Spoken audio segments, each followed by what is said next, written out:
На Абаза ТВ время новостей. В студии Рустам Зантария. Здравствуйте. Сегодня в выпуске. Жертвами сталинских репрессий становились лучшие представители абхазского народа. 30 октября – День памяти жертв политических репрессий 30-40-х годов 20 века. В целях патриотического воспитания после двухлетнего перерыва прошла военно-спортивная игра «Аяйра».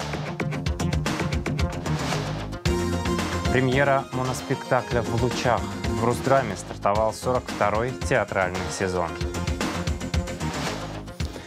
Начнем с международной повестки дня. В Сочи состоялись встречи президента России Владимира Путина с премьер-министром Армении Николой Пашиняном и президентом Азербайджана Ильхамом Алиевым. Самое главное – это обеспечить мир и создать условия для развития, в том числе для развития экономики Армении. Поэтому мы должны сегодня поговорить по всем этим вопросам и очень надеюсь, что продвинемся. Мы всегда исходим из того, что Армения – наш стратегический партнер, союзник, как я уже говорил на встрече с лидерами ОДКБ, с древнейших времен, что называется, и по сей день. Поэтому для нас это все-таки особая ситуация, заявил Владимир Путин на встрече с Николой Пашиняном. Жертвами сталинских репрессий становились лучшие представители абхазского народа. 30 октября – День памяти жертв политических репрессий 30-40-х годов 20 века. Возложить цветы к памятнику на столичной набережной пришли родственники жертв сталинских репрессий, представители Коммунистической партии Абхазии, президент Абхазии Аслан Бжания и члены Кабинета министров. Подробности у Анастасии Никоновой. На этой фотографии молодые супруги – абхаз Анатолий Вардания и австрийка Вероника фон Белински. Он видный государственный и политический деятель Абхазской республики, соратник главы правительства Нестора Лакоба. Она талантливая переводчица. Судьба сулила им спокойную и счастливую жизнь, но случился 1937 год.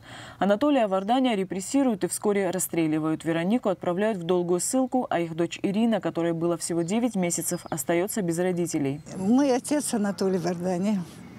Он учился в промакадемии имени Сталина. И когда он уже был на последнем курсе, его Нестор Лакоба отозвал его, и он поставил строить дорогу на Рицу. Ему было 27 лет, когда он построил дорогу на Рицу. Оттуда он докладывал уже Нестору Лакоба, что построена дорога на Рицу с щадящими технологиями.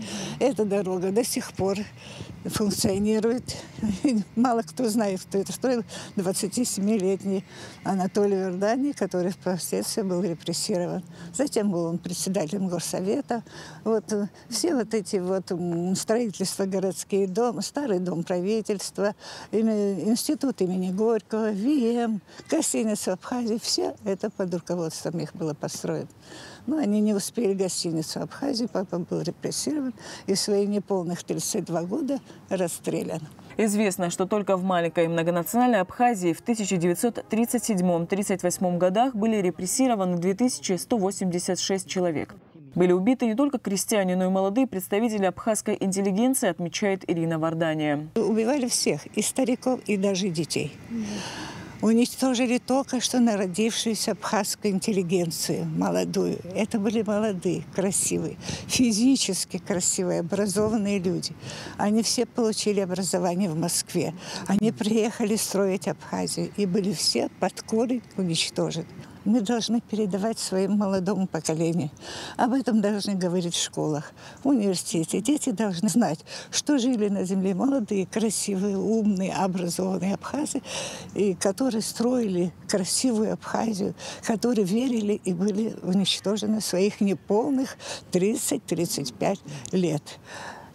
А мы, те, кто несет какие-то крупицы того времени, мы должны помогать, мы должны объяснять молодым, чтобы они не забыли, чтобы они знали. Вот к памятнику всегда приходят люди, из деревень приходят, молодые, я смотрю, приходят. Это очень хорошо. Жестокий сталинский режим коснулся семьи Марины Лолуа. Ее родной дядя Петр Лолуа в 23 года был репрессирован и позже убит. Его хорошо знали в столице, он был лидером сухумской молодежи, рассказывает племянница репрессированного. Он был студентом Всесоюзного субтропического института. У него осталась дочь в возрасте 7 месяцев. и его расстреляли. Она продолжает дело отца. То есть обучилась в Супрубийском институте. Дело в том, что он на 5-м курсе, когда учился, он был лидером сухумской молодежи. Институт поручил ему дипломную работу, тему, значит, озеленения парка, центрального парка, ну, бывшего, тогда был парк Сталина. Вот, и он возглавлял эту работу. Он был очень грамотный, коммуникабельный, образованный, интеллигентный. Вот. Ну, естественно, прогрессивные взгляды были. Работал под руководством партийных деятелей Ефрема Эшба. Старшая его сестра узнала, что его забрали в НКВД. И там уже такие деятели сухумские, которые имели возможность проникнуть к этим структурам, они находили какие-то пути, чтобы их освободить. Но это не получалось у них никак. Ну, а потом выяснилось, уже в 1957 году поиски продолжались. И в 1957 году получили ответ, что он реабилитирован. Почтить память жертв сталинских репрессий ежегодно к памятнику на Столичной набережной приходят родственники репрессированных, общественность, первые лица государства.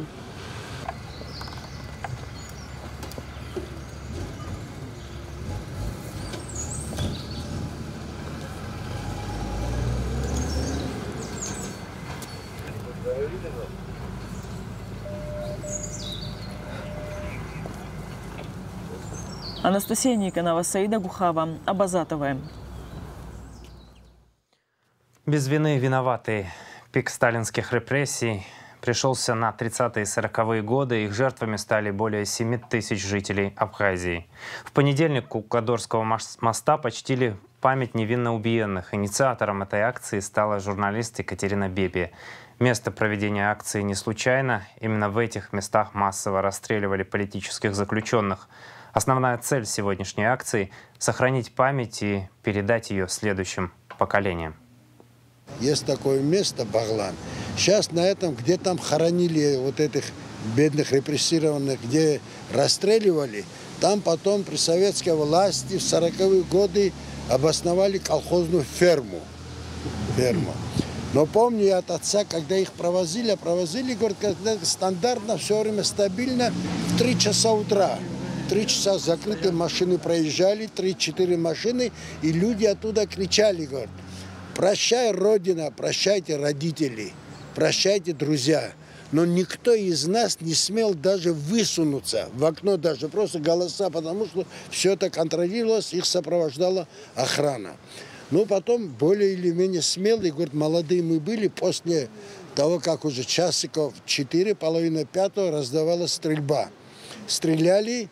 И потом мы подходили, говорят, шли пешком вдоль берега, левого берега, который доходим до этого места. Они расстреливали, засыпали негашенной известью и поливались водой. Ну так, слегка польют и все. И мы не смели подойти, но вот движение вот этой земли, вот этой извести, видно было, люди еще были живые, но они догорали, они горели в этой извести. Вот такой страшной смертью они умирали. Репортаж об акции в нашем эфире во вторник. В нашем эфире стартует цикл из архива Абаза ТВ «Разбитые судьбы». Это история репрессированных в ходе сталинского террора жителях Абхазии. Свидетельство Константина Гунба записано в 2008 году. Первый выпуск цикла смотрите в нашем сегодняшнем эфире.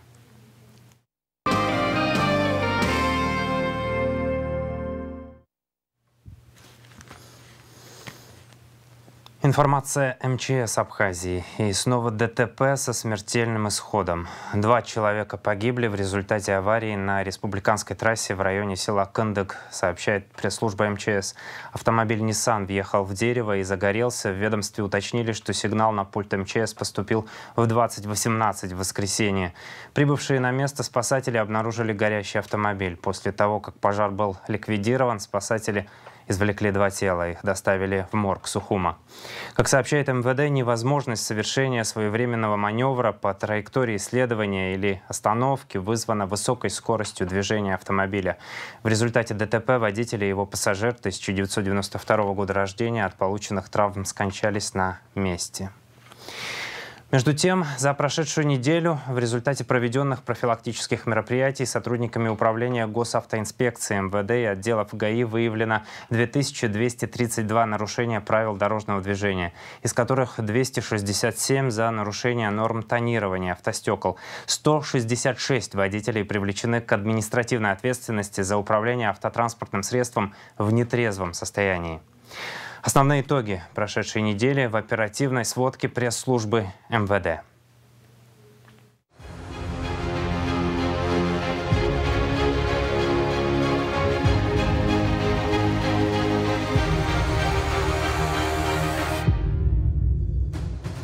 Незаконное хранение наркотического средства в крупном размере вменяется жителю города Сухум Строганову Дмитрию Александровичу 2003 года рождения.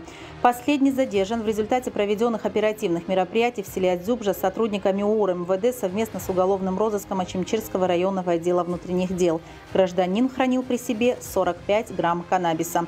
Наркотическое средство изъято. Расследование уголовного дела, возбужденного в отношении гражданина Строганова в соответствии с частью 2 статьей 223 Уголовного кодекса Республики Абхазия, проводит следственная группа отдела внутренних дел по Ачимчирскому району. Дмитрий Строганов заключен под стражу. Аналогичное преступление вменяется Адышба Кириллу Гариковичу 1997 года рождения, у которого сотрудниками УКОН МВД совместно с оперативным составом отдела уголовного розыска ИКП Эльнусера Гудаутского РОВД изъято порядка 4 грамм наркотического средства метадон. В городе Сухум задержан гражданин, незаконно хранивший при себе сильнодействующий наркотик метадон, но уже готовый к употреблению в медицинском шприце. Бердуков Азамат Мухамедович 1992 года рождения был задержан в ходе оперативных мероприятий сотрудниками 1-го отдела милиции столичного управления внутренних дел. В отношении последнего возбуждено уголовное дело по части 1 статьи 223 Уголовного кодекса. Бердуков отпущен под подписку о невыезде. При проведении оперативно-профилактических мероприятий в Гудаутском районе был остановлен автомобиль под управлением Догуа Джона Тамазовича 1995 года рождения. Сотрудниками управления уголовного розыска МВД совместно с уголовным розыском районного отдела внутренних дел у данного гражданина изъят незаконно хранимый пистолет системы Макарова с боеприпасами, как впоследствии установлено экспертами, переделанный кустарным способом и захолощенного в боевой, технически исправный и к производству выстрелов пригодный. По факту незаконного приобретения, перевозки, хранения огнестрельного оружия и боеприпасов в отношении гражданина Догуа группой дознания отдела внутренних дел по Гудаутскому району возбуждено уголовное дело и избрана мера пресечения в виде подписки о невыезде. При осмотре автомобиля Ford Focus за госномерными знаками А688 СО 23-го региона под управлением жителя города Гагра Сабо Рустама Юрьевича 1975 года рождения обнаружено изъято огнестрельное оружие и боеприпасы. Автомат Калашникова калибра 7,62 мм с обоймой, содержащей 30 патронов к нему. При дальнейшем обследовании под передним пассажирским сиденьем обнаружена матерчатая сумка, в которой находился переделанный и захолощенного в боевой пистолет модели ПМСХ, снаряженный обоймой с 8 патронами калибра 9 мм, а также вторая обойма с аналогичными боеприпасами. В салоне автомобиля на полу у заднего сиденья обнаружен обрез гладкоствольного двуствольного охотничьего ружья 16-го калибра, относящегося к категории огнестрельного оружия. Изъятое у гражданина Сабо оружие экспертами признано технически исправным и к производству выстрелов пригодным, а патроны являются боевыми. Последний был задержан в результате проведения профилактических мероприятий в селе Псахара Гагарского района сотрудниками отдела уголовного розыска районного управления внутренних дел. По 2 эпизодам незаконного приобретения, перевозки, хранения огнестрельного оружия и боеприпасов в отношении Рустама Сабо возбуждено уголовное дело и избрана мера пресечения в виде содержания под стражей сроком на 30 суток.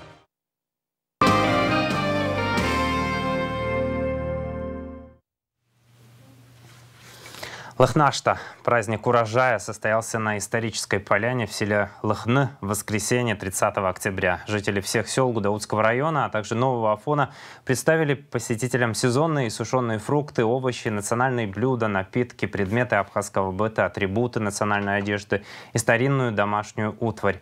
Праздник посетили президент Абхазии Аслан Бжаня, вице-президент Бадра Гунба, члены правительства. Глава государства поздравил присутствующих с этим знаменательным днем и пожелал народу процветания и благополучия. Репортаж Астанды Оторба с Лыхнашты смотрите в рубрике «Амш Ахтес». В целях патриотического воспитания после двухлетнего перерыва прошла военно-спортивная игра «Аяйра».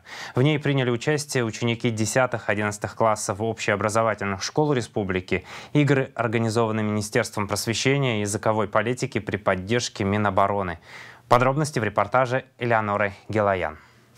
Строевая подготовка, подтягивание, разборка и сборка автомата, стрельба из автомата, из лука, бег, перетягивание каната и комбинированная эстафета – это дисциплины игры «Аяйра» в 2022 году. 2 года игры не проводились из-за пандемии. Теперь же и организаторы, и, главное, сами ребята с радостью и энтузиазмом участвуют в них. Участвуют все сборные команды городов и районов. Эти мероприятия проходят в 2 этапа. Первый этап в районах. Проводятся отборочные соревнования, укомплектуется сборная команда городов и района Абхазии, и эти детишки принимают участие сегодня в финале, в 16-й республиканской военно-спортивной игре «Аяйра». В школах же проходит допризывная подготовка, да? Дети физически будут подготовлены, сборка, разборка автомата, строевая подготовка, стрельба, они же будут служить. Там они приходят уже подготовленные детишки наши. В соревнованиях принимают участие 8 команд, 7 из районов нашей республики и команда города Сухум. Торжественное открытие на плацу базы в Багмаране прошло в присутствии министра просвещения и языковой политики Инала Габля, в Рио замминистра обороны Давида Бжаня, начальника управления образования районов. Ихдесны гелают ажафтуем, аррат спорт хумарра, аяйра, артра. Сгугует ехя, уцачтах, я ферпшует агумфера, агуамч. И всех еще зиграб хенергона, агуала казарабзе, агубзера. Сгугует Ахумарача даяет зиграха амчизмо, зиграха игумфё, зиграха изаацо. Вямшуклайт обзерах за алай. Мы с Министерством просвещения и языковой политики очень долго взаимодействуем, долгое количество времени. Это важно для нас, очень важно, потому что таким образом готовятся молодые военнослужащие уже в школах. Там идет идеологическая подготовка их и настрой на службу в рядах вооруженных сил. Поэтому с этой точки зрения это для нас очень важно, и мы всегда готовы оказать содействие и помощь Министерству просвещения в этом. Опыт говорит, что по результатам этих игр за прошлые годы очень многие дети стали выбирать основной профессией военные специальности. Есть среди участников «Аяйра» подобные мысли и в этом году. Анжела Хастян представляет Гагарский район. В своей команде девушка – капитан.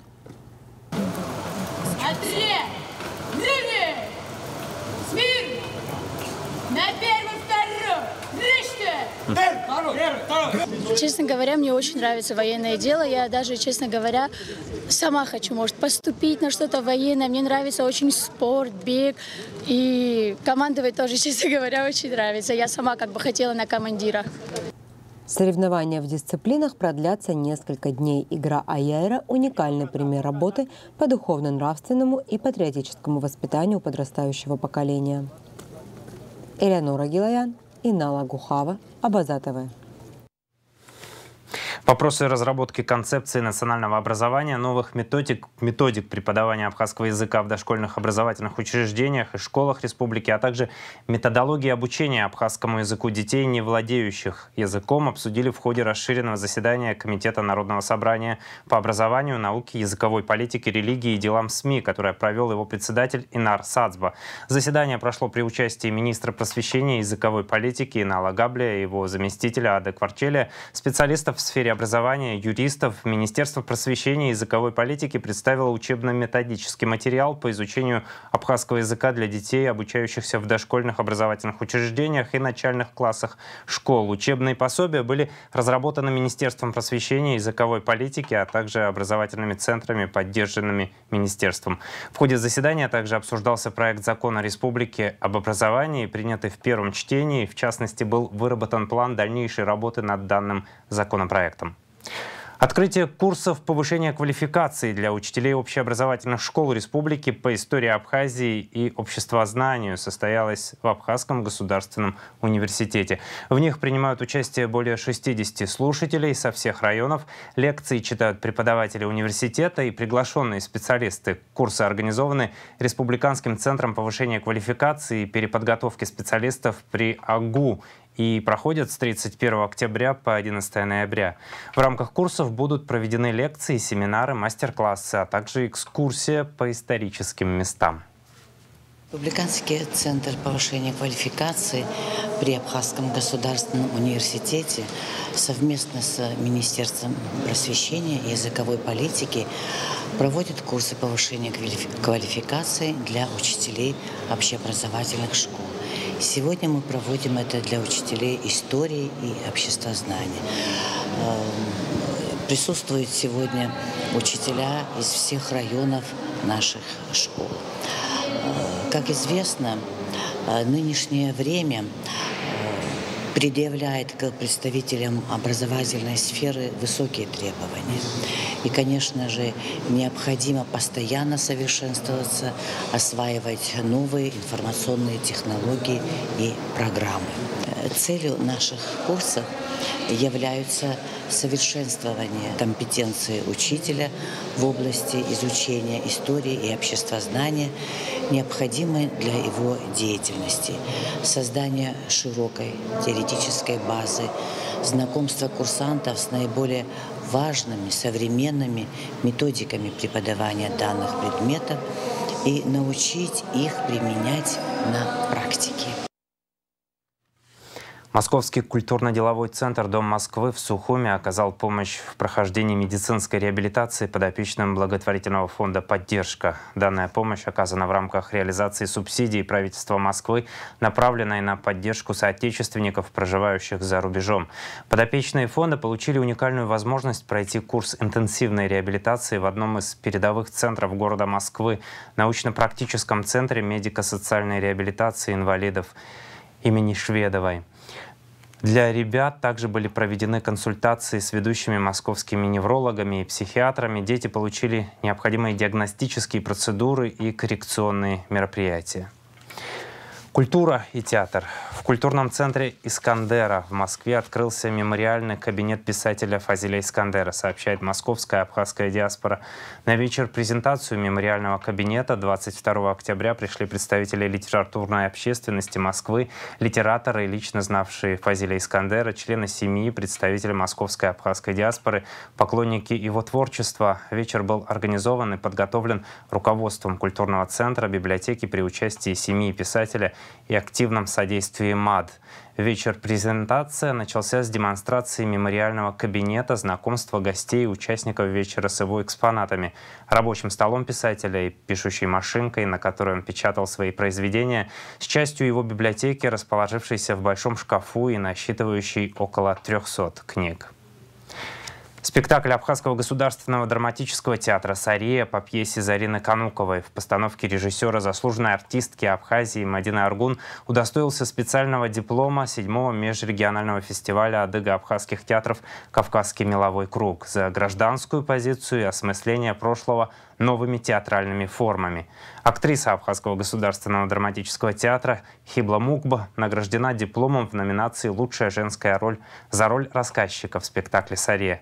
Торжественная церемония награждения участников фестиваля прошла в Национальном театре Республики Адыгея. В ней принял участие генеральный директор Абхазского театра Алхас Чалокова.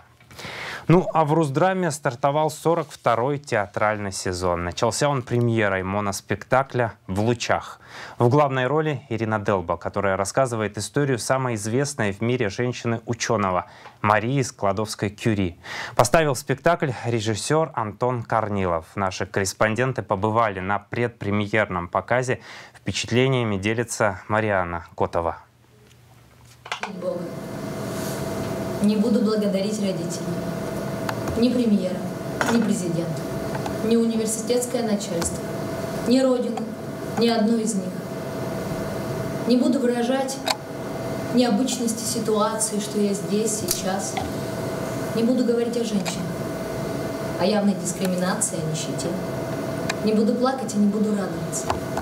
Не будет триумфа и слез. Я продолжу лекцию на том моменте, на который прервал ее Пьер. О личности Марии Складовской-Кюри, о ее открытиях, о вкладе в науку, но больше о нас с вами, рассказывает Ирина Делба на сцене Русдрама. Одна. На сцене только актриса, свет и грязь, из которой Мария Кюри извлекает новый радиоактивный элемент.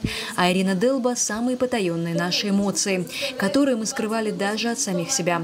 Это тяжело. И зрителю, и актрисе, которая описала свои ощущения от работы над ролью как тяжелый физический труд. Это для меня большой опыт, какой-то невероятный, огромный, как будто не я поднимаюсь в гору, как будто я поднимаю гору. Уникален в лучах объемом текста. Как говорит директор театра Ираклий Хиндба, такого количества слов нет ни в одном моноспектакле Русдрама. Мы искали пьесу для Иры Делба. Я вот думал, что-то ей надо такое придумать интересное, чтобы она проявила себя в жанре моноспектакля.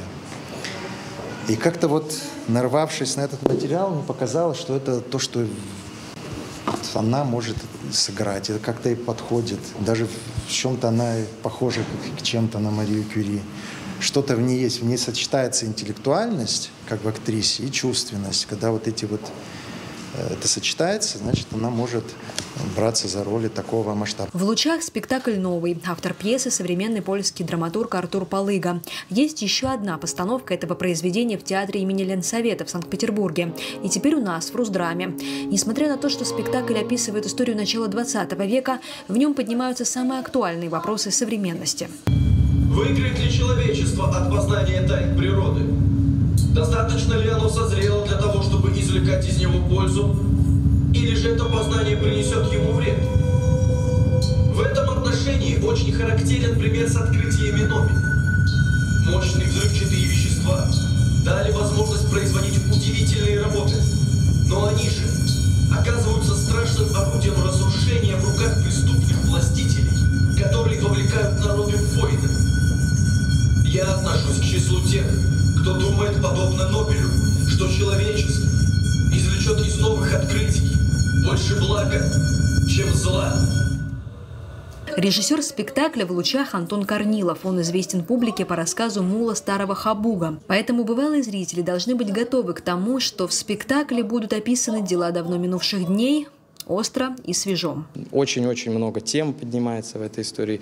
И вот Ираклий сказал актуальных, я бы даже сказал, некоторые из них, к сожалению, злободневных. Мотивы спектакля «В лучах» могут болезненно отзываться в зрителях, потому что до сих пор актуальны.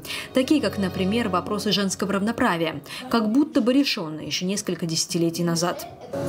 Накормить ребенка, стирать, подогревать, готовить, пар в глаза. Пар от горячей урановой смолки валит мне прямо в глаза. Я потная и грязная, вся липкая, в глазах искры. Я вселенная, я распадаюсь на атомы. Понимаешь меня, Пьер? Я устала, Пьер. Устала, весь день была ведьмой. Целый год, целых 2, целых 3, целых 4 года я, как ведьма, горела на ярком пламени, пытаясь выловить что-то из жижи, вырвать из небытия. В лучах моноспектакль, но на сцене Ирина Делба не одна. Не менее важную роль играет свет. Свет здесь и спецэффекты, второй персонаж, и даже, наверное, главный герой. Мария Кюри всю жизнь искала свет, там, где его в принципе не должно быть. И там, где все люди думали, что этого света нет. То есть она искала то, чего не существует в принципе. И она искала свет в земле, в грязи. Вот. И еще она так долго искала этот свет, что она сама стала светиться. Мне кажется, это такой красивый образ. И, в принципе, тоже Тут уже придумывать ничего не нужно. Вот, в принципе, это такой поэтический, красивый образ, что его можно просто взять, изобразить.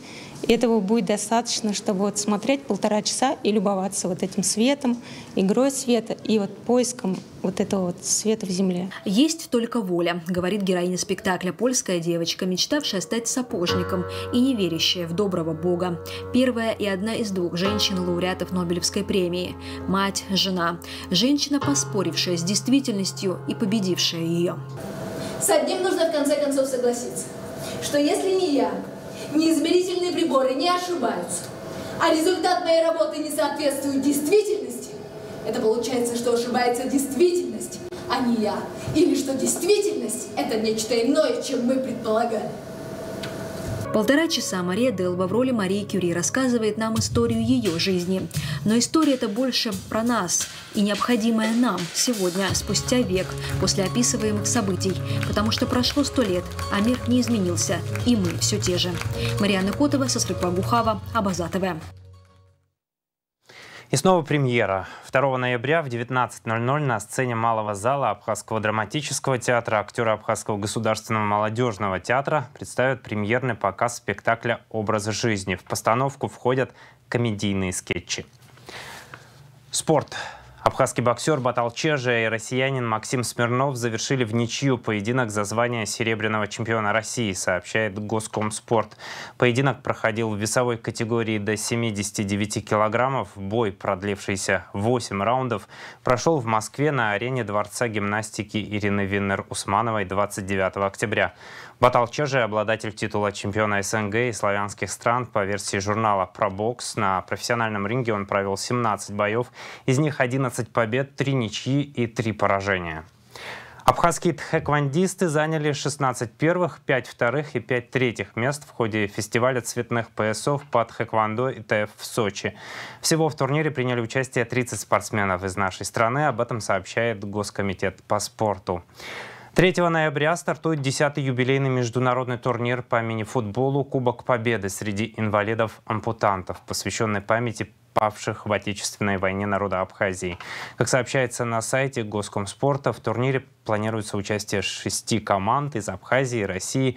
Это Кемерово, Барнаул, Махачкала, Грозный и Узбекистана. Главный судья, руководитель спортивного отдела Союза инвалидов России, заслуженный тренер республики Ахиллес Маврофиди. Организаторы турнира – Государственный комитет по делам молодежи и спорту и Союз инвалидов России. Юная фигуристка Шарена Гуния в 8 лет выполнила все юношеские разряды. Об этом она сообщила на своей странице в Инстаграм. 30 октября 2022 для меня будет памятной датой. Все юношеские разряды выполнены.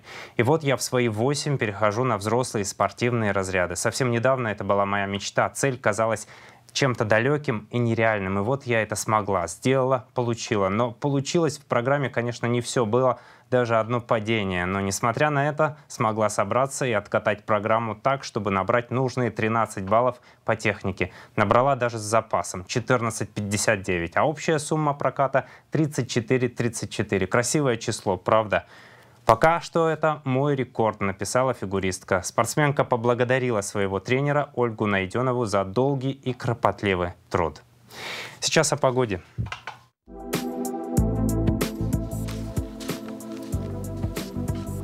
Во вторник, 1 ноября, в Абхазии переменная облачность, ночью местами дождь, гроза, днем без осадков. Атмосферное давление повышенное, температура воздуха ночью от 5 до 10, днем от 10 до 15 градусов. Температура морской воды 19 градусов, волнение морской воды умеренное и значительное.